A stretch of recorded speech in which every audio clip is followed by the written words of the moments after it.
Civitas Day, Centro Cristiano para América Latina.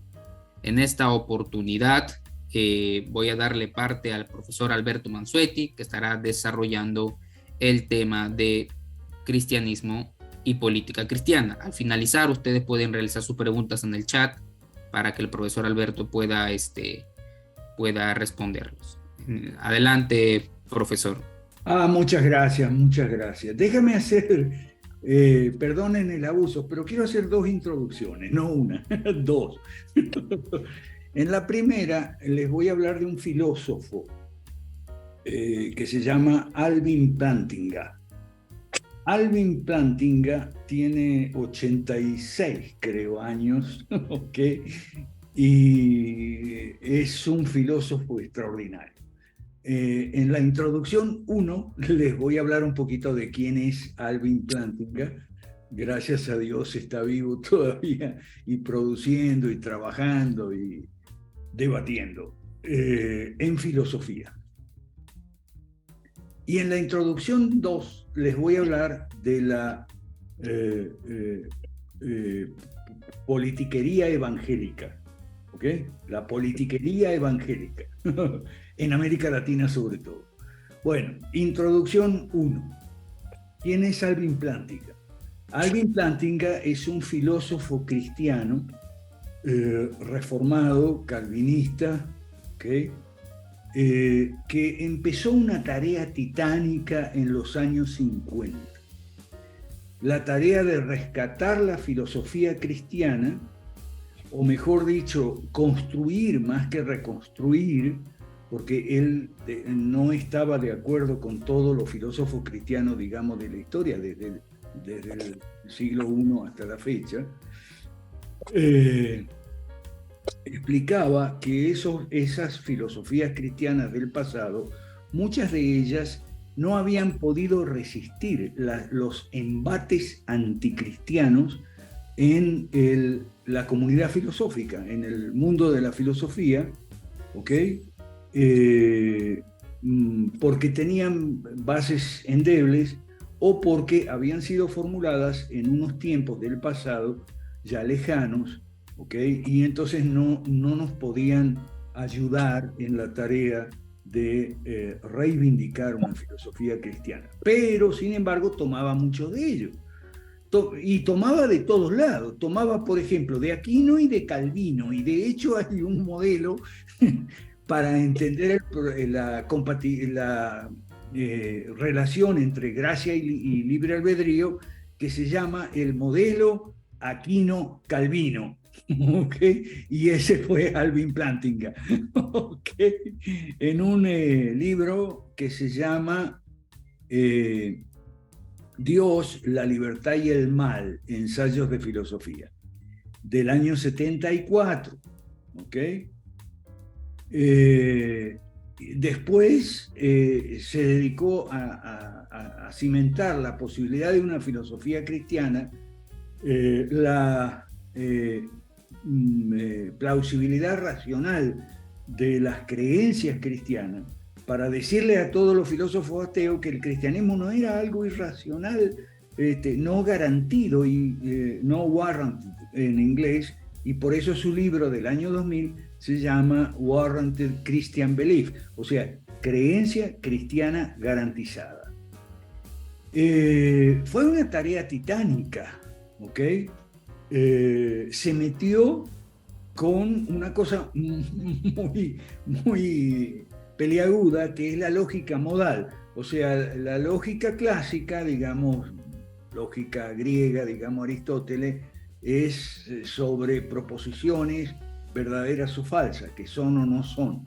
La lógica modal extiende ese campo y se mete en proposiciones justamente que aluden a modalidades, o siempre, necesariamente, posiblemente, son modalidades, y con eso se construye una lógica modal.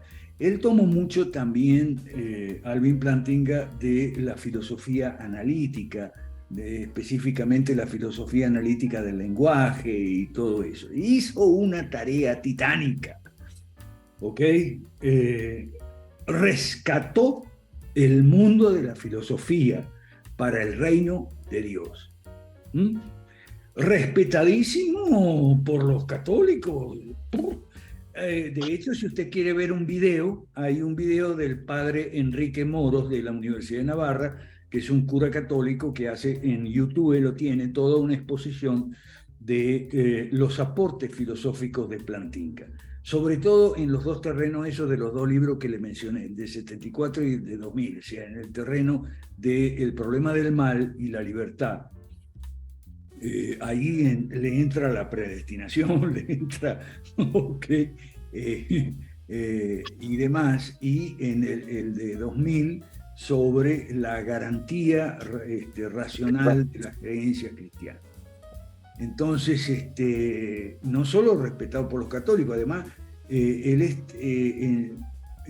ahora es emérito, ahora es retirado, pero él, después de enseñar en Calvin College, o sea, Universidad Calvino, que es donde enseñaba su papá, pasó a Harvard, y de Harvard a la Universidad Católica de Notre Dame. No sé, a mí me parece una figura admirable por muchas cosas, principalmente porque rescató la filosofía cristiana, la hizo respetable, o sea, se hizo respetar como filósofo cristiano, y eso es lo que tenemos que hacer nosotros en la política, ¿ok? La tarea nuestra, digo nuestra porque nos acompaña Donald, Martín Rodríguez, otros que veo aquí, Marcel Casella, muchas gracias por estar aquí, ¿ok? Es hacer en la política más o menos lo mismo que hizo Alvin Plantinga, salvando las distancias, ¿ok? Y en filosofía. A mí me parece, y ahí entro en la introducción 2, politiquería evangélica.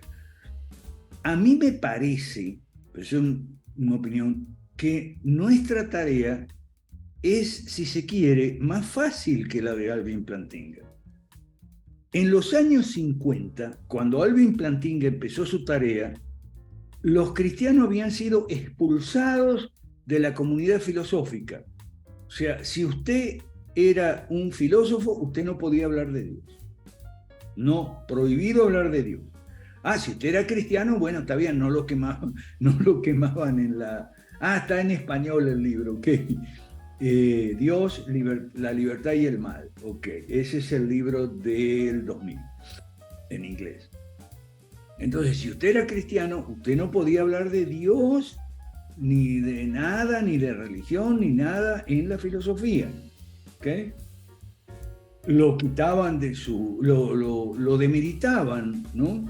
Le quitaban su beca. Bueno, es que Alvin Plantinga siempre tuvo apoyo, o sea, siempre tuvo becas o tuvo sus cátedras. Él no tenía el problema de llenar la nevera o de pelear para pagar el alquiler, ¿okay? Nosotros sí, eso sí nos pone difícil las cosas. Pero en el terreno teórico nomás, digamos, la tarea nuestra es relativamente más fácil, porque es mucho más fácil defender la posición política cristiana en base bíblica, que es gobierno limitado. Se resume en 2 palabras, gobierno limitado, y es allí donde nuestro Señor en los 3 evangelios sinópticos dice, entre las naciones gentiles es normal que, y dice 3 cosas, que los gobernantes se enseñoreen de la gente, que se arroguen potestades y poderes que no le corresponden y encima se hagan llamar bienhechores. ¿Okay? Esa frase de nuestro Señor Jesucristo está en los 3 evangelios sinópticos. Y en el Antiguo Testamento tenemos el capítulo 1 entero de Samuel 8, 1 Samuel 8, capítulo entero y concordante. Hay 60 textos en el Antiguo Testamento y otros 20 en el Nuevo que se refieren directamente a asuntos de gobierno, de leyes, de justicia, es decir, asuntos políticos. Entonces, si se quiere, uno la tiene más fácil que Plantinga, honestamente. ¿Ok? Ahora, el problema es que tiene que luchar con la politiquería evangélica. ¿Qué es la politiquería evangélica? A ver, yo me inicié en los años 80 con un pastor venezolano muy bueno, fue el pionero, el primero que se metió en la política, y se metió en serio, o sea, con una política distintivamente cristiana. Se llamaba Godofredo Marín, creo que ya se murió. Fundó el partido ORA, Organización Reformada Auténtica, en la que yo estaba en el comité directivo. ¿Ok? Ese pastor, Godofredo Marín, lamentablemente no tuvo sucesores ni en Venezuela ni en el resto de América Latina. Lo que aparecieron en Venezuela y en América Latina fueron un montón de politiqueros evangélicos. Los politiqueros evangélicos, lo que eran politiqueros, y buscaban es el voto evangélico. ¿Para qué? Supuestamente para presidente, pero después cambalacheaban por un puestito de diputado o de ministro, un desastre. ¿Ok? Politiqueros evangélicos tuvimos un montón, y hemos tenido y seguimos teniendo.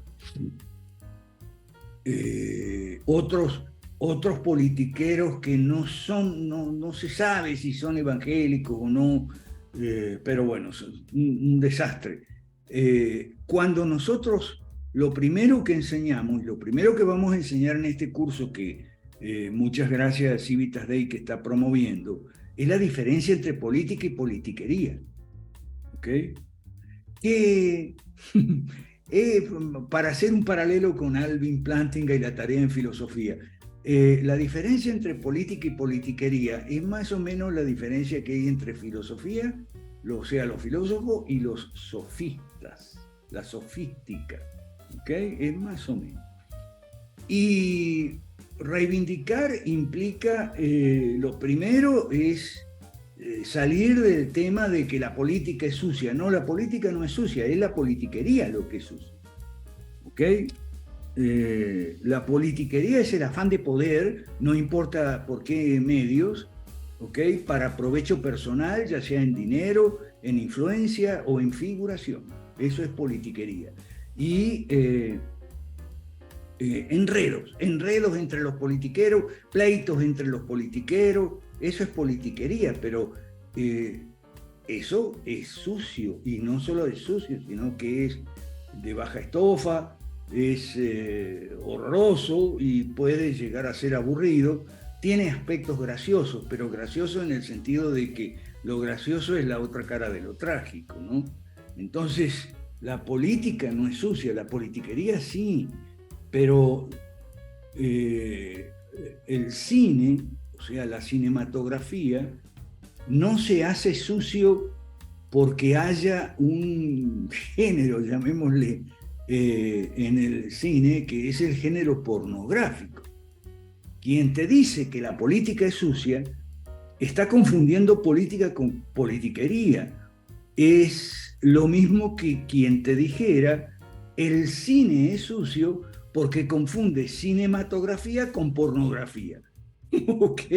O sea, entre política y politiquería hay más o menos la misma relación que hay entre cinematografía y pornografía. ¿Ok? Lo que es sucio es la pornografía, obviamente. ¿Ok? Y bueno, yo siempre digo que cuando te dicen la política es del diablo, el diablo dice amén. ¿Ok? Porque estás, aquí me voy a poner un poquito pente, ¿no? Estás declarando que la política le pertenece a Satanás, le pertenece al diablo, ¿ok? Y nuestro Señor Jesucristo, digamos, no tiene ningún reclamo sobre los asuntos de gobierno, justicia, ley, no tiene ninguna demanda legítima sobre asuntos políticos, políticas públicas, o sea, la política, no la politiquería no. Y el problema con los politiqueros evangélicos es que no tenían la menor idea, ¿ok? De una política cristiana basada en la Biblia, Y también en la historia, por cómo fue la política cristiana en otras épocas, en tiempos mejores, en la Edad Media concretamente, por ejemplo, en la práctica de los fueros en España cuando la Reconquista, la práctica de las cartas, la Carta Magna, la práctica del constitucionalismo cristiano, ¿ok? Es decir, la práctica de la política cristiana que se resume en dos palabras, por eso digo que la tenemos más fácil que Plantinga. Las dos palabras son gobierno limitado. ¿Limitado en qué? En funciones, en competencias, o sea, aquellos derechos y potestades que se arrogaban y se arrogan, ¿ok? Y en recursos, en dinero. Esa es la política cristiana, con base bíblica, sí, sí, sí. Por eso digo que en teoría, en principio, la tenemos más fácil que Plantinga, ¿ok? Ahora, es muy difícil quitar los cachivaches mentales de la cabeza de la gente, ¿no? Es muy, muy difícil. Ahora sí voy a querer que compartas la pantalla un ratito, porque voy a lo siguiente, por favor. Gracias, Giancarlo. Voy a lo siguiente.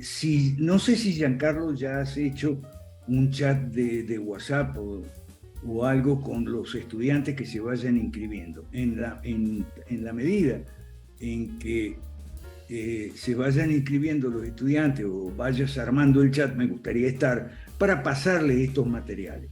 Yo estoy haciendo PDF que le llamo cartilla, como este que se llama Informe Político, ¿ok?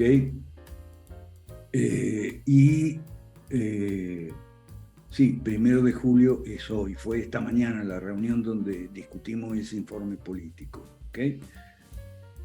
Entonces, lo que quiero destacar es que la política cristiana hace mucha falta, tenemos necesidad y urgencia de política cristiana en América Latina, en todos nuestros países. Ahora, gracias a Dios y al trabajo de gente como Donald, como Marcel, como Martín Rodríguez, gracias a Dios y al trabajo del Foro Liberal de América Latina, de toda esa gente, de Tapia en Perú y Miriam y la gente del Partido de Evolución, gracias a Dios, tenemos política cristiana. Tenemos lo que llamamos el Proyecto 5 Reformas, que es un plan de rescate, ¿okay? Plan de rescate de nuestro país, para rescatar a nuestros países de la deuda eterna, del populismo, de la politiquería, del socialismo, del comunismo, del estatismo, de la violencia, de la guerrilla, de la ignorancia, de todo lo que estamos hasta la coronilla en América Latina. Tenemos el plan de rescate. Es el Proyecto 5 Reforma. Ahora, no tenemos apoyo. Por lo menos, digo, no tenemos apoyo suficiente. Bueno, pero eso no es culpa nuestra.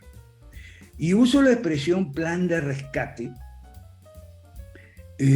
porque a mí me llamó la atención por varias razones la tragedia del Titán.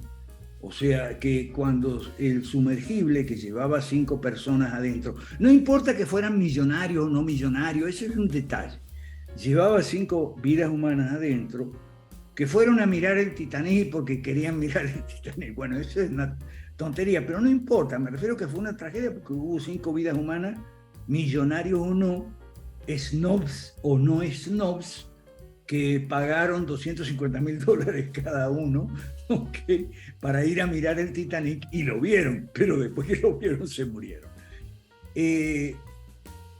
Entonces hubo un plan de rescate y me llamó la atención por qué el plan de rescate no tuvo éxito y lamentablemente la gente perdió la vida. Y entonces me puse a estudiar un poquito y a comparar con otros casos de rescates exitosos de sumergibles o submarino, que no es lo mismo, ¿ok? Submarino es una especie de vehículo sumergible. De sumergibles y submarinos, rescates exitosos, donde, a Dios gracias, todos o casi todos salieron con vida. Por ejemplo, el Pacocha en Perú, ¿ok? Los peruanos tienen que acordar o lo tienen que haber oído nombrar. El caso del Pacocha, no se salvaron todos, pero se pudo abrir la escotilla y empezaron a nadar para arriba. Y bueno, algunos llegaron a la superficie y se salvaron, otros no. En fin, gracias a Dios la mayoría se salvó. Entonces, ¿en qué falló? Y otros rescates que no fueron exitosos. Entonces, fíjese, observé lo siguiente, comparando un caso con otro caso, comparando un caso frustrado como este del Titán con casos exitosos, entre ellos uno del año 53, donde unos marinos chilenos se perdieron en el extremo sur, en la Patagonia, y hubo un rescate exitoso de parte de unos marinos argentinos de la base Almirante Brown, y gracias a Dios pudieron rescatar con vida a los 3 extraviados, perdidos chilenos, ¿no? Entonces, hay un elemento común y es el siguiente. Apenas se tiene noticia de una tragedia, de alguien que se perdió, sea en el fondo del mar, sea en los hielos antárticos, o sea en el medio de la selva, no importa, ¿ok? O en la montaña, montañistas, turistas que se pierden a cada rato. Bueno, entonces, tan pronto se tiene noticia, se tiene esa mala noticia, ¿qué es lo que se hace? Un plan de rescate. El plan de rescate dice, bueno, cuáles son los objetivos y encontrarlos o identificarlos, porque si están perdidos y no se sabe y se perdió contacto con el radar, con el sonar, con el teléfono, con lo que sea, el primer objetivo es dónde están, para entonces después proceder a rescatarlos. Bien, entonces el plan de rescate se pone los objetivos y se pone los insumos necesarios. Ajá, ahí está el asunto. El plan de rescate dice, bueno, para lograr estos objetivos y rescatar con vida a los que están perdidos, sumergidos, enterrados en el hielo, lo que sea, o muertos de frío, se requieren tantos buques, tantos aviones, tantos camiones de carga, lo que sea, tantos helicópteros, son fundamentales los helicópteros siempre, tantos helicópteros, se requiere tanto dinero porque hay que contratar gente experta, ¿ok? Y los expertos suelen cobrar, aunque cuando se trata de una tragedia a veces trabajan gratis, pero no siempre es así.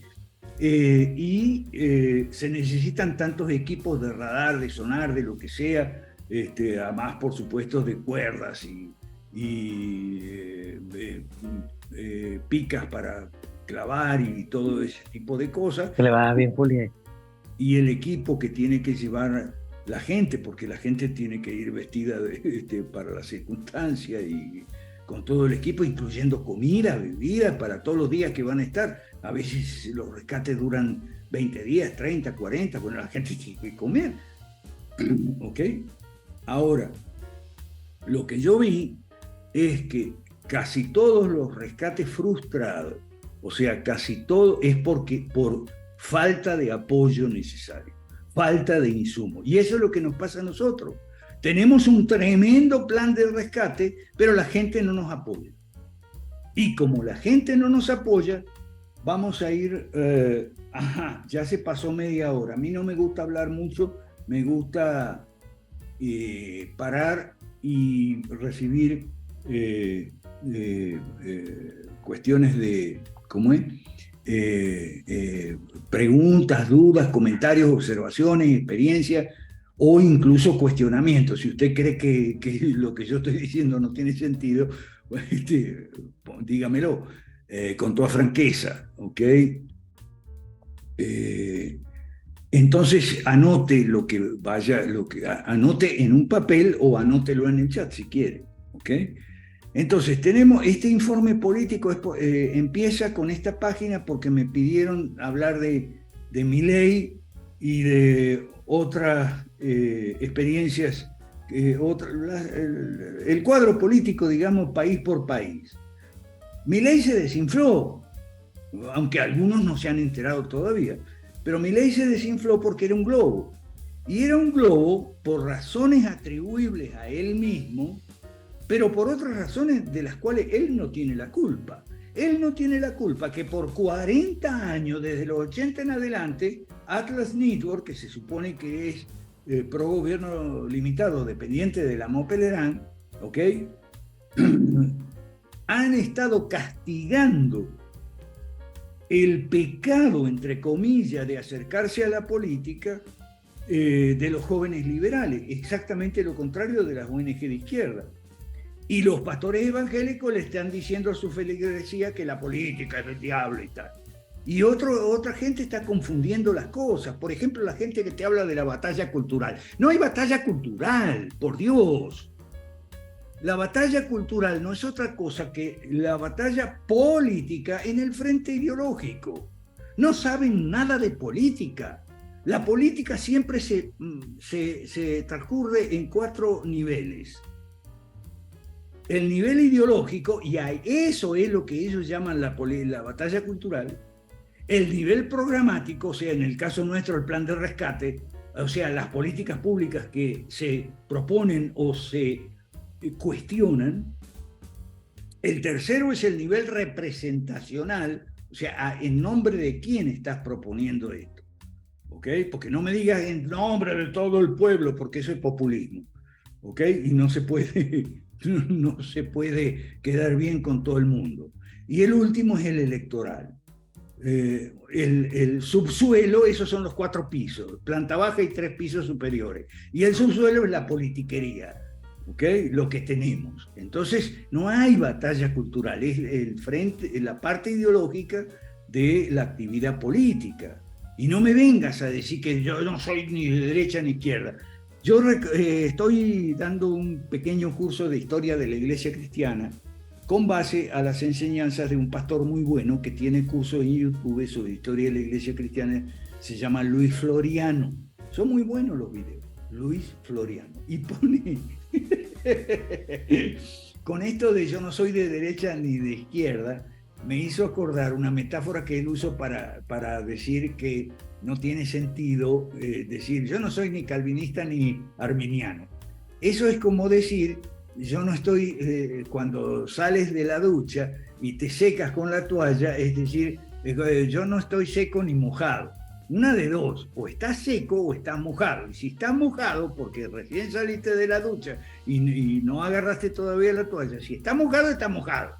Y si ya te secaste, entonces estás seco, pero no digas yo no estoy ni seco ni mojado, porque eso es absurdo. Eso dice el pastor Luis Floriano del tema arminianismo-calvinismo, ¿no?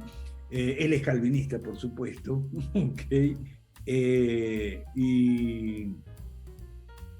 Y bueno, yo lo completo porque el debate entre calvinistas y arminianos se planteó casi un siglo antes en el seno de la Iglesia Católica, que se llama en la Iglesia Católica la controversia de Auxilis y que enfrentó a los dominicos partidarios de la soberanía de Dios, de enfatizar, digamos, la soberanía de Dios, contra los jesuitas, partidario de enfatizar la libertad humana, ¿ok?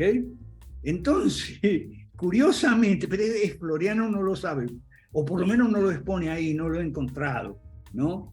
Curiosamente, los jesuitas, un siglo antes de Gomaro y los arminianos, los jesuitas acusaron a los dominicos de ¿qué? Los acusaron de calvinistas, y en cierto modo lo eran. Después vinieron los jansenistas, que también contra los jesuitas y demás. Y después, casi 100 años después, cuando Gomaro y los arminianos plantean la misma controversia, soberanía y libertad, soberanía de Dios, libertad del hombre, los calvinistas acusan a los arminianos de católicos. Entonces, pero ¿por qué pongo todo esto? Porque los debates, los enfrentamientos, las discrepancias de opiniones no son solo en la política, ¿ok? Y son también en el seno del cristianismo, y no solo en el mundo reformado, en el mundo católico también. Y se plantean exactamente las mismas, por eso unos acusaban de calvinistas a los dominicos, y los calvinistas acusaban de católicos a los arminianos. Bueno, pero a lo que voy de Floriano es esto: no puedes decir no estoy seco ni mojado. O está seco o está mojado, no puedes decir. Me encantó esa metáfora, digamos, esa analogía. Bueno, entonces, estos que no están secos ni mojados se entusiasmaron con Milei, la fanaticada se entusiasmó con Milei. Voy a bajar un poquito el... Se entusiasmaron con Milei, despertó gran fanaticada en Argentina, y por supuesto Milei también anduvo detrás del voto cristiano. Dijo que se estaba asesorando con un rabino judío, pero yo no le creo eso, porque todo lo de Javier Milei es nueva era, ¿ok? En fin, yo nunca creí en Milei. Ahí están para los que tengan interés en ver este asunto, cómo es la política en Argentina. No es diferente de lo que pasa en otros países. Por ejemplo, la mediocridad. Ahí tenemos el caso de Colombia. Rodolfo Hernández era un analfabeto, es un tipo casi analfabeto, un tipo que no sabe nada de política. De lo que sabe es de administración municipal, porque fue alcalde de una ciudad en Colombia y tal, pero de política no, es un analfabeto total. Perdió con Petro. ¿Y qué quiere que le diga? Cuando últimamente la izquierda gana, yo estoy contento, me hace feliz, me pone muy alegre cuando la izquierda le da una paliza a la derecha mala, sea la derecha mala que sea, porque hay muchas subespecies, ¿ok? Cuando le da una paliza, como el domingo pasado en Guatemala, que le dio una paliza a Suri Ríos, dos candidatos de izquierda, Sandra y Arévalo, yo estoy feliz. Bueno, porque tenemos dos enemigos nosotros, la izquierda y la derecha mala. La derecha mala es el enemigo inmediato, hay que desaparecerla, y si la izquierda se encarga de desaparecerla, perfecto. Es la derecha mala, enredada en la politiquería. Aquí está con nosotros el pastor Donald Herrera, que vive en Costa Rica. Seguro que Donald Herrera ha escuchado esa pelotera que hay entre Pilar Cisneros y los diputados el diputado que dice que Pilar Cisneros la citó a las 5, pero no vino sino hasta las 6, y que le dijo que se encontraban en el Hotel Costa Rica, pero después fue a la oficina de la Asamblea. Dígame esa mediocridad. Dígame, eso es politiquería. Si usted quiere un ejemplo de politiquería, la más abyecta, desprofesionalizada además, porque son políticos que no son políticos profesionales, son politiqueros que vienen de otras actividades o áreas de la sociedad, ¿no? Entonces, si usted quiere un ejemplo más crudo de politiquería, ahí tiene ese enfrentamiento de Pilar Cisneros, que por cierto es nacida en Perú, pero es la número 2 después de Rodrigo Chávez en Costa Rica. Lo menciono porque ahí está Donald, sé que Donald lee los periódicos en Costa Rica.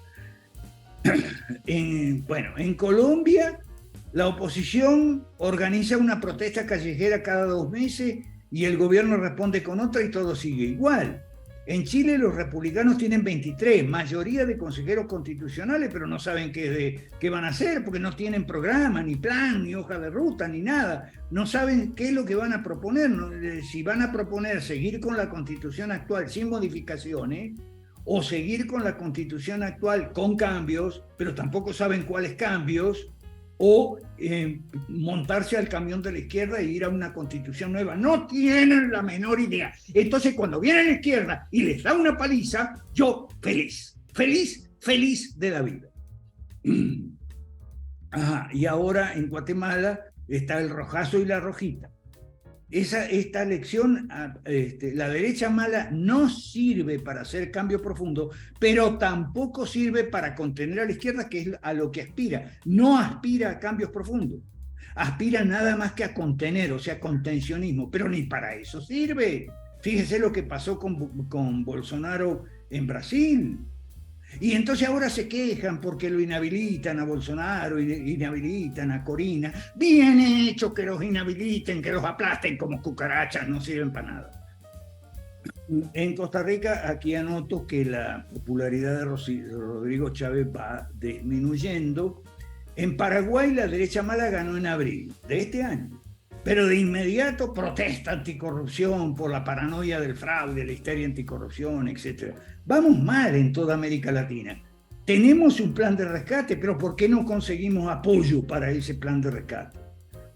En México, en México es tremendo. En México el partido oficialista Morena ya ha conseguido ser un partido hegemónico, o sea, la oposición casi no hay.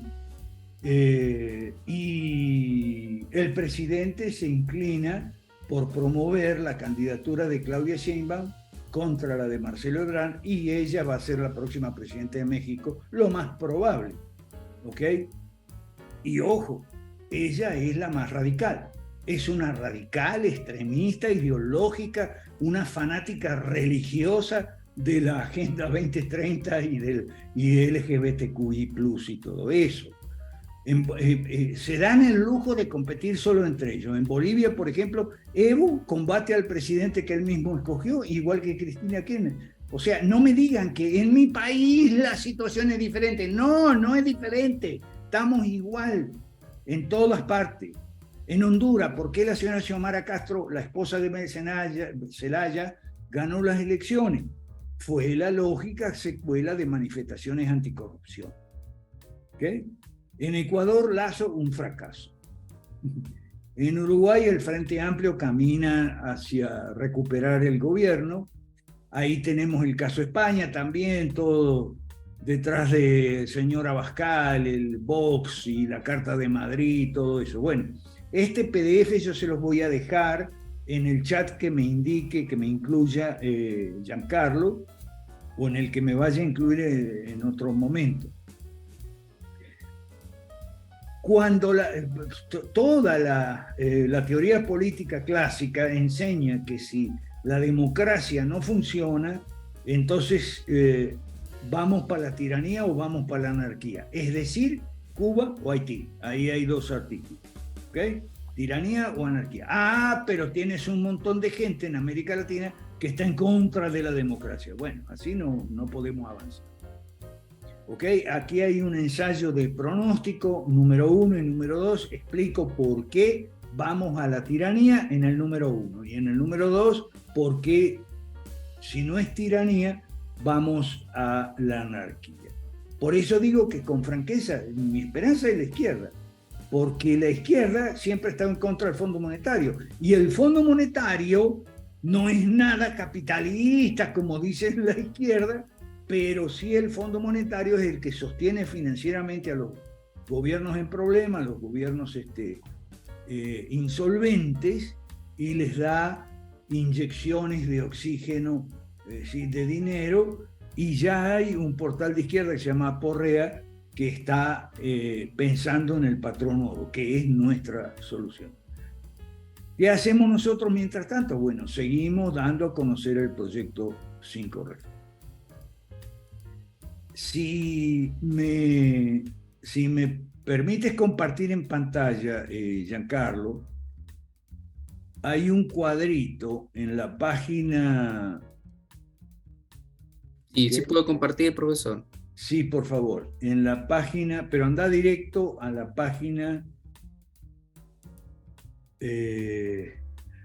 página 9. A la página 9, ¿ok? En la página 9 está este cuadrito donde se exponen los tres principios y valores de la derecha, que son orden, justicia y libertad, en esa secuencia.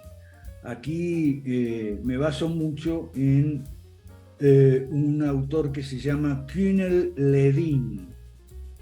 Si me ponen en el chat de este grupo, yo paso toda la información que se requiera, los autores, la bibliografía, etc. ¿Ok? Sí, profe, en esta semana vamos ya a estar añadiendo al grupo, a los alumnos y a usted también para ya ir interactuando. Ok, perfecto. La izquierda desde el poder nos lleva a lo contrario, desorden, injusticia y opresión. ¿Cómo? A través de tres cambios semánticos que aquí en este cuadrito se leen de arriba para abajo. ¿Cómo el orden lleva al desorden? A través de la trampa del cambio, la divisa de Barack Obama. ¿Cómo la justicia se convierte en injusticia? La trampa del progreso. Ellos se llaman progresistas. Y cómo la libertad se convierte en opresión a través de la trampa del bienestar. Es el estado de bienestar, el welfare state, ¿ok? Que fue obra principalmente de un señor que se llamaba Winston Churchill. O sea, Churchill no es ningún héroe de la derecha. No, sí, Churchill, por favor. Churchill fue el que instaló, antes de los laboristas, después vinieron los laboristas, en Inglaterra el welfare state. Es más, la frase identificativa del welfare state es que el welfare state es from cradle to grave, o sea, de la cuna a la tumba. Y esa frase es de Winston Churchill, un discurso del año 43. ¿Ok? Así. Pero es que la gente está súper confundida. Por eso yo, y con esto termino, y vamos a los mensajes del chat primero y después abrimos los micrófonos. Agradezco muchísimo a Civitas Day, a Giancarlo, la oportunidad de enseñar para que desaprendamos primero y aprendamos después. Winston Churchill no era ningún santo, ¿okay? Políticamente hablando. Más allá de que era un hombre que fumaba mucho, bueno, yo también, que vamos, eso no. Tomaba mucho, yo no, eso sí que no. Más allá de sus defectos personales, una cosa que tenemos que aprender es la falacia ad hominem. La falacia ad hominem no es un argumento. O sea, yo estoy atacando a una persona porque no le paga la pensión alimenticia a un hijo que tiene por ahí o una hija. Sí, pero eso no es un argumento contra las ideas de la persona. Eso se llama falacia ad hominem y la derecha mala cae mucho en la falacia ad hominem. Mucho, mucho, mucho. Bueno.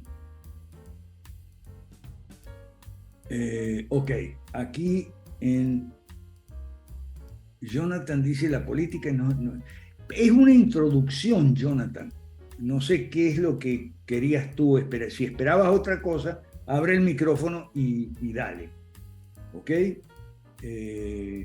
Honduras está a un paso del comunismo. Bueno, a ver, ¿por qué no le das el micrófono a Jonathan? Que a lo mejor Jonathan tenía otra expectativa para la tarde de hoy. Sí, puede prender su micrófono, Ok. Jonathan.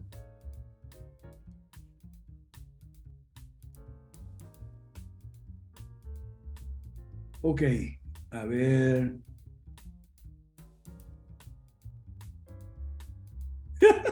Esto de Martín Rodríguez me hace reír. Le preguntan a Laje por qué fracasó la batalla cultural y él dice que por la pandemia. Está igual que los gobiernos, Laje. Dale, Jonathan, o si no, escribe. Tenías otra expectativa. Es una introducción al curso. En el curso vamos a ver todos los textos bíblicos. Bueno, no sé, no aparece. Bien, a ver, ahora las intervenciones con preguntas, dudas, cuestionamientos o comentarios o lo que sea. ¿Qué es lo que hay? Ok. Steven Valareso está aquí en el chat. Dice que si los evangélicos están muy desgastados políticamente para las elecciones. Y sí, o sea, a mí me tocó participar. O sea, después de... Pero me preocupa Jonathan que a lo mejor él está pensando que estamos mal. Ok. A ver, después de la experiencia con Godofredo Marín en Venezuela, a mí me tocó participar con Harold Caballeros en Guatemala y después con Humberto Lay en el Perú y todo. Todo un fracaso, porque todo es politiquería evangélica. Eso no es política cristiana basada en la Biblia. Ok, entonces, y ahí tengo que decir lo mismo, los politiqueros evangélicos se desgastaron ya en América Latina. ¡Qué bueno! Buena noticia, gracias a Dios. Ya esa gente ni figura. Lo último fuerte fue en Costa Rica la candidatura de este pastor que se llamaba igual que el otro candidato, Alvarado, ¿no? Melvin Palma. Sí, bueno, eso que dijo Winston Churchill de la democracia tiene razón, pero no es el que inventó, pero Churchill es el que instaló el welfarismo en Gran Bretaña. Vamos con Willy Calderón primero y después con Carlos Soto. Muchísimas gracias, verdaderamente. Primero lo quiero felicitar por la excelente ponencia. Entré bastante tarde, pero honestamente lo que escuché me bastó para saber que es una excelente ponencia. Hubiera querido escuchar todo, pero sin duda lo van a grabar. Lo que le quiero aportar en el tema, yo estoy acá en Guatemala, justamente acabamos de salir del proceso electoral. Lo que usted decía, en la izquierda le pegó duro a la derecha. Hay ciertos factores ahí que se están todavía dilucidando por el hecho de que pues se está reclamando un fraude potencial y se está supuestamente pidiendo revisión de actas. Mañana se va a hacer un parón en... Eso es politiquería. Exacto. Entonces, a donde yo quiero llegar es lo siguiente. Me gustó cuando usted dijo, porque no lo veía desde ese punto de vista, me gustó cuando usted dijo que le encanta que la izquierda le esté dando palizas a la derecha mala. Y era algo que yo estaba comentando hace un par de días. Lastimosamente, quien tiene la culpa de que el guatemalteco esté virando a la izquierda es la misma derecha, la derecha mala que hay acá en Guatemala. Entonces, eso me encantó cuando usted lo dijo porque confirma lo que yo creo. Sin embargo, también en la izquierda yo veo riesgos y aquí es a donde yo voy. Yo veo riesgos porque acá en Guatemala se está hablando mucho en la instauración de la Agenda 2030 y del lobby LGBTQI, de la persecución a la iglesia cristiana y todo lo que conlleva el progresismo de la izquierda. Entonces, ¿cómo poder equiparar que si es bueno que le dé la paliza la izquierda a la derecha y se instaura en Guatemala? ¿Cómo puedo yo decir, bueno, está bien, lo voy a aceptar sin creer que van a venir estos riesgos que se supone que vendrían con toda la parafernalia de la izquierda que se instala acá en Guatemala? Ok, a ver, mira, es como en el ajedrez. En el ajedrez tú juegas, a menos que seas un pésimo jugador como yo, ok, tú tienes un plan de juego, ok. Ese plan de juego lo empiezas a desplegar en la apertura, sea la que sea, con todos los objetivos de la apertura, que es controlar el centro, desarrollar las piezas y proteger al rey. ¿Ok? Entonces empiezas con tu plan. Ahora, ¿qué pasa si el otro, por ahí se te cruza un alfil del otro o un caballo del otro? Bueno, tienes que resolver primero el problema inmediato. Y después, si lo resuelves bien, porque si no ya perdiste, ya empezaste el juego medio perdiendo. Si lo resuelves bien, seguirás con tu plan. ¿Ok? Y el problema ahora es la derecha mala. ¿Ok? Ahora, por otro lado, las izquierdas vienen en muchas variedades y modalidades, no todas aceptan la Agenda 2030. O sea, mucha gente de izquierda que cree que Putin es de izquierda, que está entendiendo que la Agenda 2030 no es algo bueno, ¿ok? Pero hay muchas tonalidades y grises, ¿ok? Y cambios de tonalidad también, para seguir con el ajedrez. O sea, yo hacía hace poco una comparación entre mis tiempos del siglo XX, cuando yo empecé en la política, era la época de la Guerra Fría, y ahí todo era muy claro y negro, blanco y negro. O sea, la Unión Soviética era el mal, y Occidente era el bien, y ahí estaban los Estados Unidos y tal. Era fácil. Ahora no. Ahora es como si estuviera jugando al ajedrez, blancas contra negras, pero de repente algunas piezas empiezan a cambiar de color. Algunas piezas negras se vuelven más claras y otras blancas se empiezan a oscurecer. ¿Ok? Entonces pasan cosas como, por ejemplo, el patriarca Cirilo de Moscú. Yo estoy siguiendo mucho a las iglesias ortodoxas orientales desde su historia. El patriarca Cirilo apoya firmemente a Putin contra la OTAN porque sabe que la OTAN es la Agenda 2030 y no quiere la Agenda 2030. Entonces sale el Papa Francisco a decir que si el patriarca Cirilo no puede ser el monaguillo de Putin. Pero el Papa Francisco fue monaguillo de los Castro, de Chávez, de Evo Morales y de cuanto tiranuelo de izquierda y extrema izquierda se hiciera con el poder en América Latina. Entonces, ¿qué autoridad moral tiene ese señor para cachetearlo al patriarca Cirilo? No. Entonces, Willy Calderón, espero que te inscribas en el curso, porque en el curso vamos a ver todos estos matices, estos cambios, que desubican a mucha gente. Todavía hay gente que cree que tiene la mentalidad de la Guerra Fría todavía. Entonces apoya a Ucrania porque dice que Ucrania es Occidente. ¡Ay, por Dios! Ok. Y está contra China también porque dice que China son comunistas. Vamos a estudiar en el curso también. ¿Y por qué vamos a estudiar? ¿Acaso vamos a estudiar menos la Biblia? No, pero es que la Biblia es tan clara que la Biblia no nos va a llevar mucho tiempo, ¿eh? ¿Ok? Porque la Biblia es súper clara en materia política. Gobierno limitado, que fue lo que se practicó en la Edad Media, por lo menos vocalmente, declarativamente, y que se dejó de practicar a partir de la Revolución Francesa. ¿Ok? Entonces vamos a estudiar la Biblia y vamos a estudiar esta realidad, digamos, ¿no? Bueno, aquí Steven Valareso dice que los evangélicos ya no somos atractivos. Correcto, pero bueno, es que tuvimos tan malas experiencias. Yo me acuerdo de la experiencia con el pastor en Guatemala, pues con el creador de Viva, el pastor, ¿cómo se llama? Harold Caballeros. Harold Caballero. Me acuerdo de la experiencia de él. Él también era un hombre formado. Bueno, está vivo todavía.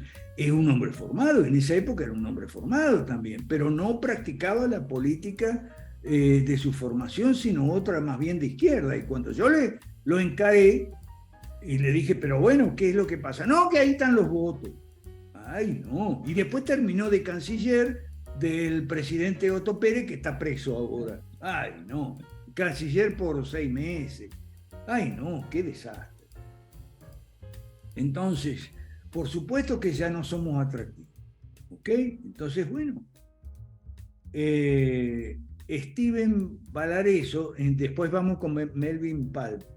Dice Steven Valareso, ¿qué consejo usted le daría a los jóvenes evangélicos que deseen hacer política? Que se inscriban en el curso para aprender, para desaprender y aprender. Que se inscriban, que aprendan, que no hagan los papelones que hizo, por ejemplo, Caballero en Guatemala o Humberto Lay en Perú, que no hagan esos papelones. ¿Ok? Para no hablar de los argentinos, Humberto Motesi, Dante Gebel, para no hablar de esa gente, porque mejor ni hablar. Entonces, Melvin Palma. Buenas tardes, profesor, excelente ponencia, lo felicito. Bueno, mi hermano, lo pongo en contexto. Cuando yo me convertí al cristianismo, pues fue uno de los temas que me llamó la atención y empecé pues a averiguar, a indagar y bueno, no soy un experto ni nada por el estilo, pero sí he estudiado un poquito ahí de socialismo, comunismo, entre otros, ¿no? Democracia. Ahora bien, mi hermano, al punto que quiero llegar, bueno, yo soy de Honduras y bueno, en Honduras particularmente hay un partido político que se llama Democracia Cristiana, donde está conformado, no sé si lo ha escuchado mencionar usted, de teólogos, de pastores, de, bueno, todo el gremio es, entre comillas, cristianos, ¿no? Bueno, a la hora, mi hermano, cuando... Comilla gruesa. Claro, el punto es, mi hermano, que a la hora de presentar el sistema de gobierno, yo veo que esta democracia, pues presenta todos los valores cristianos, porque conocen la Biblia. El punto es, mi hermano, que a la hora de las elecciones, ya por más de una década, esta democracia cristiana queda en los últimos lugares. Nunca ganan, nunca están ni entre los mejores. Entonces yo me pregunto algo. A lo mejor hay que dar gracias a Dios por eso. Entonces esa es mi pregunta, mi hermano. ¿Será de que se puede aplicar tal vez alguna parte de la Biblia donde dice que mirando la verdad son ciegos y no lo ve, porque Honduras es un pueblo meramente cristiano, el 80%, socialmente cristiano, pero son con principios cristianos igual que toda Latinoamérica, ¿no? ¿O será de que no sé? Pues esa sería la pregunta. ¿En qué se está fallando cuando se hace un sistema meramente constituido por solamente participantes cristianos? O bueno, algún consejo si de pronto pues alguien está involucrado en esto. Gracias, mi hermano, esa sería básicamente mi pregunta y al mismo tiempo comentario. Gracias. Aquí Donald dice que gracias a Dios que no ganaron los demócratas cristianos eso de Honduras. Bueno, vamos por parte, ¿ok? Vamos por parte. La democracia cristiana en Europa, en sus comienzos, tiene muchos méritos a su favor. La democracia cristiana en Europa teníamos versiones protestantes y versiones católicas. Las dos tienen muchos méritos al comienzo. Por ejemplo, la democracia cristiana en Italia se pronunció mucho contra Mussolini a pesar del concordato del año 29, el Estado Vaticano y todo eso, ¿ok? Tuvo sus mártires y después de terminada la Guerra Mundial, el año 48 libró la más grande victoria electoral, no por mucho, sino grande en el sentido de exitosa, contra el comunismo en Italia, y la democracia cristiana salvó a Italia del comunismo en las elecciones críticas del año 48. Eso por el lado católico. Vamos al lado protestante ahora. Bueno, tenemos el ejemplo de Kuiper en Holanda, que fundó un partido que todavía subsiste, aunque muy alejado de sus postulados originales. Fundó una revista, la revista se llamaba El Estándar, fundó una universidad, realmente un crack o un capo, como decimos pero en Argentina, pero ya me dijeron que no use esa palabra capo porque da la idea de mafioso y todo eso. Bueno, un genio, ¿ok? Un genio político. Ahora, eso por un lado. Por otro lado, lo de Guatemala también es mucho de suicidio de la clase de la derecha mala, porque se suicidaron proscribiendo un candidato que era de ellos y ellos mismos lo prohibieron, que se llamaba Juan Carlos Pineda y que iba muy bien en las encuestas. A lo mejor hubiera ganado, pero ellos mismos, con la histeria anticorrupción, lo proscribieron y no lo dejaron entrar a las elecciones. Y bueno, ganó Sandra y Arévalo. Entonces fue un poco de suicidio también de la derecha mala. Es que son unas bestias, no tienen la menor idea, no saben nada. Carlos Soto me dice que en Guatemala una de las iglesias evangélicas más grandes organizó un foro con los candidatos. Bueno, sí, eso. ¿Qué vamos a hacer? Pero vamos por parte a la pregunta de Melvin. Hay otra cuestión que son los pro vida por la mitad, que son más o menos como los que son secos y mojados a la vez. Esos sí son secos y mojados. Están en contra del aborto, en contra de la educación sexual integral, en contra de la agenda LGBTIQ, pero en economía son más estatistas que Stalin. Eso es lo que yo llamo providas por la mitad, ¿ok?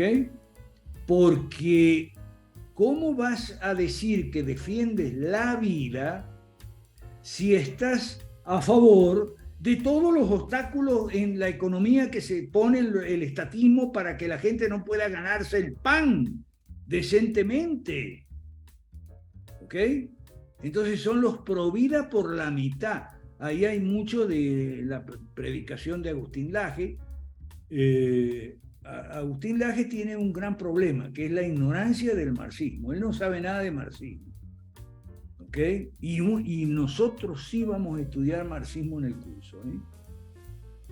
Pero no el Capital, que es lo que todo el mundo estudia, sino el Manifiesto Comunista, las dos internacionales, la primera y la segunda, y cómo los 10 puntos del Manifiesto Comunista, del 1 al 10 en el capítulo 2, ya son ley desde el siglo pasado. Y eso les ha dado el poder, eso les ha hecho tener la sartén por el mango que tienen ahora, adueñados de los gobiernos, los partidos, los medios de comunicación, las universidades, muchas iglesias, mucha judicatura. Aquí no es como en Estados Unidos, donde la judicatura es por lo menos ha sido hasta ahora, un contrapeso al gobierno sin límites, ¿ok? Entonces vamos a estudiar cómo el socialismo no fracasó. Todos los que te dicen el socialismo fracasó, te están engañando. Socialismo no fracasó. Lo que te dicen que fracasó son los ignorantes que desconocen los verdaderos objetivos del socialismo, que no son el cuento de chocolate y fresa de los niños en las escuelas públicas y los enfermos en los hospitales públicos. No, eso es un cuento. Ese es el marketing, esa es la narrativa. El objetivo no es ese, el objetivo es el poder. Y aquí lo han dicho líderes de izquierda como Chávez, y otros, que no podemos sacar a la clase baja, elevarla a la clase media, porque en tal caso votarían por los partidos de oposición, votarían los partidos de derecha. Asumen que hay partidos de derecha, cosa que no hay, pero bueno, no importa. ¿Ok? Entonces, eso vamos a estudiar. Y vamos a estudiar cómo, nos guste o no, el partido que se llama comunista en China fue el que sacó a 800 millones o 8.000 millones, creo, no sé, ya me confundo con los números tan grandes, me mareo, ¿okay? De la pobreza, que hoy es la clase media china, que es la mayoritaria. Un partido que todavía se llama comunista, pero que de comunista hasta ahora, no sabemos hasta ahora, pero por lo menos en la economía no ha tenido nada, todo lo contrario. Ahora, ¿por qué se siguió llamando comunista? Bueno, porque Deng Xiaoping no quería enfrentar a los nostálgicos. El Partido Comunista siempre fue en China, el partido que se llama comunista, pero de comunista ya no le queda la parte económica. Siempre hubo tres facciones, ¿no? La de Shanghái, la de la juventud y los príncipes rojos, hijos de los héroes del 49, ¿no? Vamos a estudiar también cómo China, el comunismo fue un periodo muy corto, o sea, de 1949 a 1989, son 40 años. Claro, yo hablo de Deng Xiaoping, ¿ok? Entonces vamos a estudiar eso y cómo, como digo, la Biblia nos va a llevar poco tiempo, ¿ok? Le daremos todo el tiempo que sea necesario, pero para ver cómo en la Biblia hay una clarísima, muy clara toma de posición contra los gobiernos sin límites. Esos gobiernos que te dicen la salud y la educación y la caja, como en Costa Rica, ¿no? La caja, la caja, que el becerro de oro de los costarricenses, el ídolo, la caja, ¿ok? Todo, y la cultura y el deporte, la música, el arte, las bellas letras, todo eso no es del César, ¿ok? La Biblia es muy clara, dice, al César lo que es del César. Y en el Antiguo Testamento está claro que del César es la seguridad, la justicia, la administración de justicia pública y las obras de infraestructura, pero no la educación, no la salud, no el deporte, no el arte, no la literatura, no la moral, ¿ok? Eso no le pertenece al César, ¿ok? Y vamos a ver también, hablando de la Biblia, que el reino de Dios es para este mundo, cosa que nadie entiende. No, pero es que el reino de Dios, mi reino no es de este mundo. Claro, no es de este mundo porque no procede de este mundo, no procede de lo alto, no procede de este mundo. Pero es para este mundo, porque si no, el Padre Nuestro nos diría, venga a nosotros tu reino. ¿Qué quiere decir eso? Venga a América Latina tu reino. Y tu reino no es el presidente evangélico, como creen los políticos, creían, ya ahora están devaluados, gracias a Dios, ¿ok? Como creían los politiqueros evangélicos. No, no es que el presidente sea evangélico, ¿ok? Es que el gobierno sea limitado. Y en lo cual, y ahí está otra cosa que vamos a aprender, ¿ok? En lo cual podemos cooperar, colaborar, de hecho lo hacemos en nuestro proyecto Psicoreforma, con personas que son cristianas de distintas denominaciones. No importa que si bautista, que si presbiteriano, que si católico, que si ortodoxo, luterano, lo que sea. También con gente que es atea, tenemos algunos ateos en nuestro proyecto, líderes nuestros que son ateos, ¿sí? Y otros agnósticos. El agnóstico es el que no es ni seco ni mojado. Pero bueno, nos toleramos y nos respetamos, ¿ok? Bien. ¿Alguien más? ¿Quién tiene observaciones, preguntas, dudas, comentarios?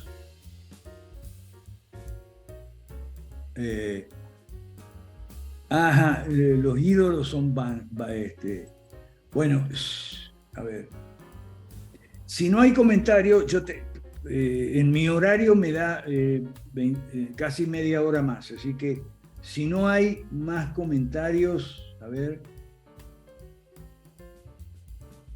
Martín Rodríguez, creen que saben todo como el pastor Lai. Martín, yo no sé si conociste en el Perú al pastor Otoniel Pardo. Cuando el pastor Otoniel Pardo cumplió 50 años, invitó, por supuesto, a un almuerzo en su casa al pastor Lai y a mí. Y nos sentó uno al lado de otro porque quería que el pastor Lai me escuchara, pero el pastor Lai no me quiso escuchar. Se sentó en otro lado y después se fue más temprano, en la mitad de la comida se fue porque no quiso saber nada conmigo, ¿ok? Me detestan. Si yo tuviera $100 por cada iglesia de la cual me han expulsado, sería bastante afluente. Bueno, entonces, y debe subrayar, dice Donald, todo gobierno ha de ser limitado, pues solo hay uno que tiene todo poder en el cielo y en la tierra. Claro, ¿ok? Me ha sido dado todo poder, dice nuestro Señor Jesucristo, después de su resurrección. Me ha sido dado todo poder en el cielo y en la tierra, todo poder. Entonces, todo gobierno ha de ser limitado. ¿Qué significa? Que no solo el gobierno de la nación, el gobierno del Perú o de Guatemala, sino también el gobierno de tu familia, el gobierno de tu iglesia, de tu empresa, de tu escuela y de tu universidad. Eso significa que todo gobierno ha de ser limitado.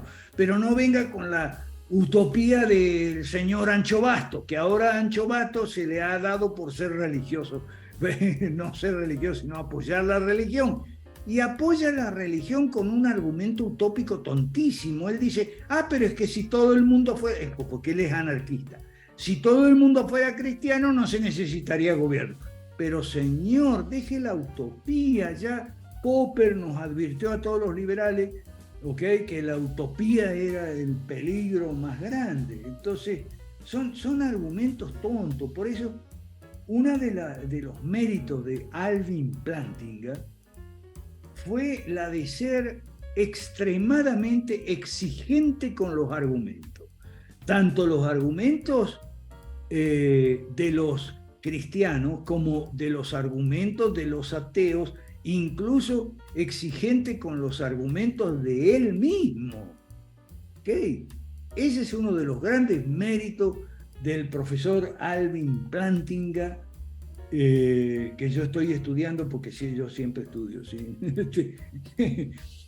Ahora me le entré a la filosofía otra vez de la mano de Alvin Plantinga. Ok. Moisés pregunta si puede existir política. La ideología es parte esencial de la política. Por supuesto, no nos enredemos con palabras. Ideología es la forma común de llamar a la doctrina. ¿Ok? Entonces, la doctrina es la parte esencial de la política. ¿Ok? Es el primer plano, el plano ideológico, es el plano de la doctrina. Después viene el programático, después el representacional o representativo y después el electoral. ¿Ok? Por supuesto que la doctrina es parte esencial de la política. Y el que te dice, yo no tengo ideología, no, y los cristianos ya me tienen fastidiado con eso de, las ideologías son palabras de hombre, eso es palabra de hombre. Mira, el liberalismo clásico es una tradición política, no es palabra de hombre. Es una tradición política cuyas raíces están en la Biblia. Cuyas raíces están en la Biblia. Y se llama liberalismo clásico. ¿Ok? Por eso entonces ahora, porque entonces tenemos un problema. Del lado de los evangélicos, no, que eso es ideología, eso es palabra de hombre. Y del lado de los católicos les ha entrado un ataque de antiliberalismo furioso últimamente a los hispanistas. Una de las cosas que yo estoy enseñando en mi curso de Historia de la Iglesia es que el famoso Concilio de Trento, ¿ok?, no fue un concilio ecuménico, ni siquiera de la parte occidental, fue un concilio español. Entonces, cuando hay tiempo de aclarar las palabras, viene alguien y me dice, el catolicismo romano. Yo le digo, ¿no será mejor el catolicismo español? ¿Ok? Porque incluso las dos órdenes que se enfrentaron de dominicos y jesuitas fueron las dos órdenes principales y se enfrentaron en Trento. ¿Ok? Y el Papa estaba ni seco ni mojado. ¿Ok? Fueron fundadas por dos españoles, Domingo de Guzmán, Ignacio de Loyola. Entonces, cuando a mí me hablan de catolicismo romano, yo digo, ¿no será catolicismo español? Porque desde Trento hasta aquí ha sido español, hispanoamericano, como tenemos al Papa ahora de aquí, de Argentina, y el Papa de negro de los jesuitas es de Venezuela, más comunista que Stalin. O sea, yo los conocía a los dos, así que yo puedo hablar de los dos, del Papa y del superior general de la orden jesuita. ¿Ok? Comunistoni. Me gustó mucho un video que veo porque yo miro de todo, miro de los videos católicos, estoy mirando los de Lavandé, que a esos también le ha agarrado un antiliberalismo furioso. Pero el otro día el padre Calvo Sarraute en Lavandé dijo, cuando los jesuitas eran católicos, porque ahora lo que son es una manga de comunistas del primero al último. Y sí, por supuesto. Y todo eso tiene que ver con ideología, estimadísimo Moisés, con ideología. Es una parte esencial de la política, yo diría la parte medular. ¿Por qué? Porque si vamos a los 4 niveles, ya va, porque, Bukele.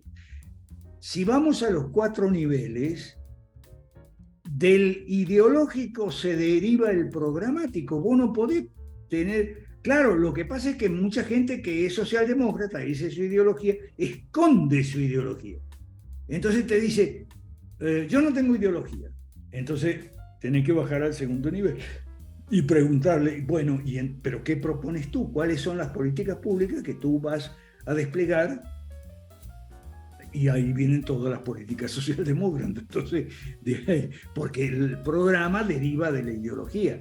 Así te la quieran meter abajo de la alfombra y te digan la mentira de que yo no tengo ideología. Una vez que definiste tus políticas públicas, es decir, tu programa, ¿okay?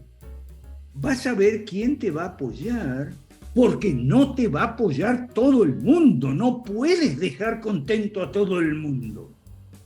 ¿Ok?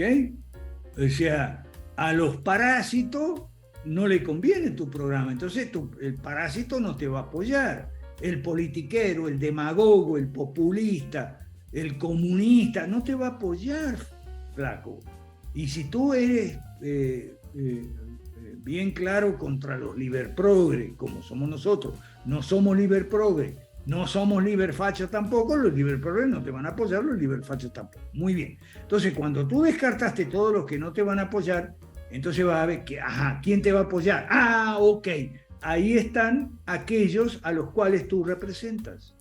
Ese es el tercer nivel representacional. Y de ahí bajas al cuarto, el nivel electoral. Bueno, ok, ya tengo estos apoyos.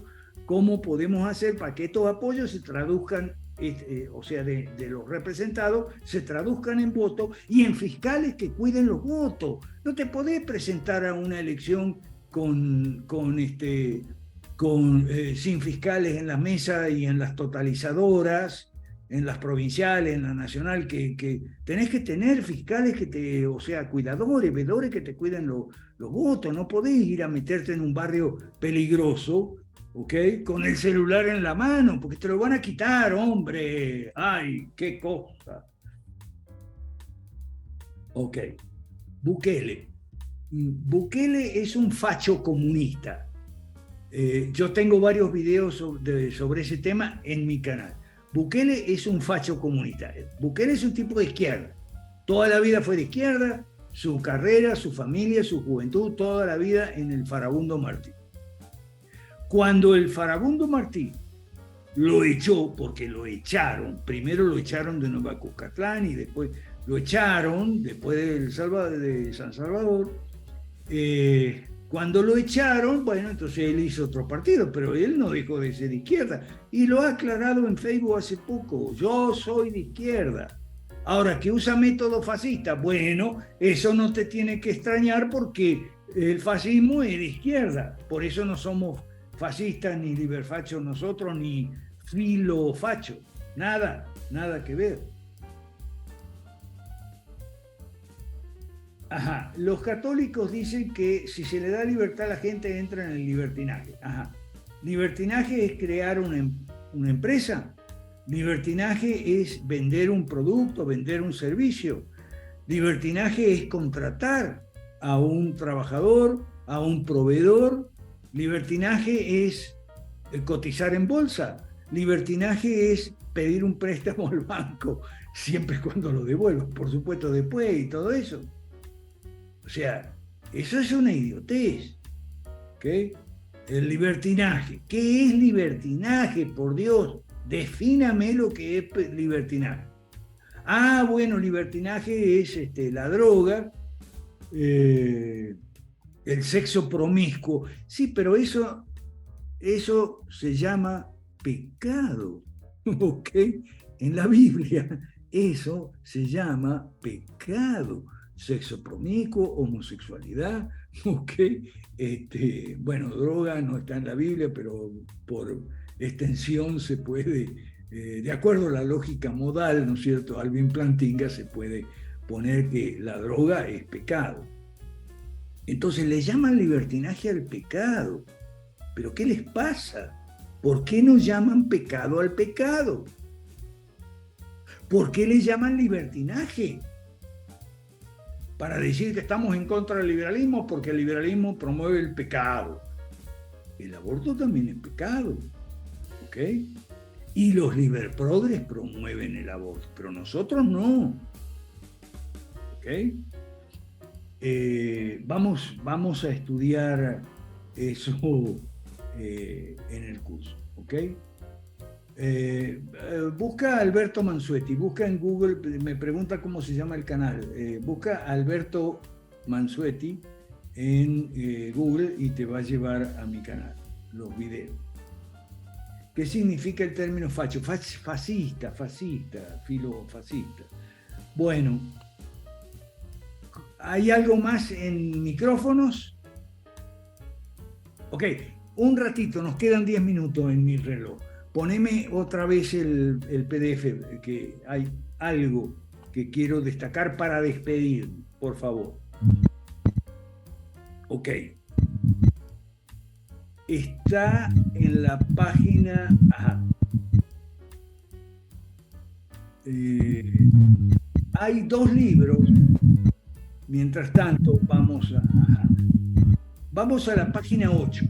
Vamos a la página 8. Mientras tanto, hay 2 libros que estoy recomendando mucho, que es La rebelión de las masas de Ortega y Gasset y La abolición del hombre de C.S. Lewis, el de Crónicas de Narnia. Uno es del año 27 y el otro del año 43. Ortega y Gasset escribió ese libro, La rebelión de las masas, año 27, después de traducir al español y ponerle un prólogo a La decadencia de Occidente de Oswald Spengler. ¿Ok? Y hace un pronóstico, para no llamarle profecía, no le llamamos profecía para no entrar en discusión, llamémosle pronóstico. El pronóstico es la sociedad de masa y el hombre masa. El hombre masa, el que sigue al rebaño y que no es capaz de hacer sacrificio, ni un sacrificio. Y tiene mucho que ver, yo diría que es casi lo mismo, ¿ok?, con La abolición del hombre de C.S. Lewis, especialmente el primer capítulo. El capítulo 1 de Lewis se llama Los hombres sin pecho. Sin pecho quiere decir sin corazón, pero también sin cabeza, ¿ok? Bueno, entonces, quería decir lo siguiente, que un pronóstico es bueno o malo si se verifica. El que pronostica, ¿ok? Tenemos que ver si aquello que pronostica se cumple pasado un tiempo. Pero no si el pronóstico es bueno o malo, o sea, ¿qué es lo que va a pasar de aquí a 20, 30 años? Viene alguien y hace un pronóstico, ¿ok? Si va a pasar algo malo o si va a pasar algo bueno, no es lo mismo si el pronóstico se cumple o no se cumple. Nosotros queremos que se cumplan los buenos y no los malos. pero a veces los malos se cumplen. Y el pronóstico de Ortega, hombre masa, y de Luis, que es más o menos equivalente, ¿ok? Hombre sin pecho, es lo que tenemos ahora. Tenemos pura gente blandita que se ofende por cualquier cosita, se va. A mí me hacen chapa de que tengo mal carácter. Ah, no, que es un viejo gruñón. Me lo dicen infinidad de veces. No, no soy viejo gruñón. Lo que pasa es que no aguantan absolutamente nada. Yo estoy recomendando también la primera media hora, porque son 16 capítulos, una serie coreana que se llama Facultad de Derecho. De hecho, muchos abogados me dicen que no son de derecha ni de izquierda, y yo a los abogados les pregunto, ¿por qué crees que llamamos derecho al derecho?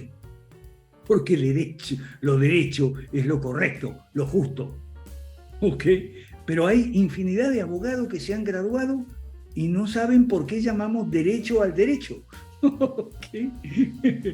Bueno, sí, ya hablaremos del capitalismo en el curso, sí, cómo no, por supuesto. Entonces, ok, la serie se llama Facultad de Derecho. Y si ustedes quieren saber lo que es un profesor exigente, estricto y riguroso, ¿ok? Ahí está, en la primera media hora del capítulo 1. Digo para que no se vean los 16 capítulos. Yo, de hecho, apenas he visto los primeros y nada más. Entonces, ese es un profesor estricto y riguroso. Y por ahí en los comentarios y en los entretelones de la serie se ve por qué es así ese profesor. Porque tiene mal genio, porque tiene mal carácter, porque no soy buen cristiano, me lo han dicho 1000 veces, porque no soy capaz de dominar mi temperamento, mi carácter, me dicen. Y entonces yo le digo, no, que lo que quiere decir es temperamento, no carácter. ¡Gente bruta, carajo! Que confunde carácter con temperamento. Bueno, si ustedes quieren ver, ese sí era un profesor bravo, llamémosle bravo. Y ese profesor bravo, muy temido por los estudiantes, logró lo que quería. Y lo que quería era sacar del estudiante lo mejor y no lo mediocre. Y tuvo tanto éxito que después, cuando el profesor tuvo que enfrentar un juicio porque fue acusado y lo metieron preso, sus mejores defensores fueron sus estudiantes. Quiere decir que habían sido buenos estudiantes. ¿Okay? La serie se llama Facultad de Derecho y es importante porque hoy en día la inmoralidad está en Occidente y la moralidad está en Oriente. Compare las series coreanas de justicia, derecho y policía y todo eso con las americanas. Compare, por ejemplo, esta coreana que se llama Facultad de Derecho con la Ley y el Orden. La Ley y el Orden es pura bajada de línea, puro wokeísmo contra el racismo, contra el machismo, contra la homofobia, esto, lo otro. Pura bajada de línea, pura ideología. Eso es la Ley y el Orden, especialmente Unidad de Víctimas Especiales, para los que ven. En cambio, las coreanas no, las coreanas son totalmente diferentes. Bueno, lo que quería decir también es, los clichés. La corrupción no es el problema, es un síntoma, ¿ok? Es un síntoma. El poder no corrompe, corrompen los aduladores. Y solo a quienes se dejan adular. El poder no corrompe. De hecho, hay que ver esa frase de Lord Acton en contexto. Estaba escribiendo una historia de los papas donde no escondía la mugre debajo de la alfombra y él, siendo católico, escribía sobre los vicios y las corruptelas de los papas. Entonces le dijeron, no, pero a ver, bájele 2 ahí. Y él dijo, no. O sea, el poder corrompe y el poder absoluto corrompe absolutamente, y él fue el que se opuso al decreto de infalibilidad del primer Concilio Vaticano año 1870-71. La frase tiene que ver con ese contexto. El poder no corrompe, corrompe los aduladores, y él no quería adular a los papas. Entonces, el 4, políticas de Estado. ¡No! Basta del cuento ese de las políticas de Estado. Eso es lo que hace la izquierda cuando sanciona una ley mala y entonces dice, oh, esto es una política de Estado. ¿Qué quiere decir con eso? Que no se puede cambiar. No, señor. Enseñar a pescar otra. ¡No! Basta con no joder a los pescadores, a ver si nos entendemos. Y el gobierno jode a los pescadores. No diga que el gobierno tiene que enseñar a pescar, por favor. El mal menor, bueno, ahí tenemos en la página 1 de este texto, de este documento, ahí tenemos absolutamente todos los presidentes actuales han sido elegidos, todos, o casi todos, habrá uno, eso no, casi todos han sido elegidos porque han sido el mal menor de otro que perdió la elección porque fue considerado el mal mayor. Bueno, estamos gobernados por los males menores y ya ven. La batalla cultural, esto ya lo expliqué, ¿ok? La batalla es política, no es cultural. Hay candidatos, porque me dicen, este 8 es el último, porque me dicen, no, fulanito, hablando de la señora Lili Telle, me acuerdo salió una discusión aquí en México. La señora Lili Telles, bueno, ya se bajó. Una ignorante total, decía que ella era la derecha moderna, pero no tenía ni idea lo que es derecha, ni izquierda, ni nada. Una ignorante total. Pero entonces me dice, pero es que ella tiene buenas intenciones. No. El ignorante que se mete en un terreno que ignora es como si yo me pusiera a un consultorio dental y no sé nada de odontología. No se puede decir que yo tengo buenas intenciones. El ignorante que se mete en la política, candidata a presidente y demás, no tiene buenas intenciones. Sus intenciones van a ser el poder, el dinero o la notoriedad. Y esas no son buenas. ¿Ok? Bueno, hay algo en el chat ahí y ya nos estamos yendo. Sí, claro que vamos a ver capitalismo. Ok, bueno. Te paso el micrófono, estimadísimo Giancarlo, y muchas gracias. Y bueno, agradecerle, profesor, y a los hermanos aquí y amigos presentes en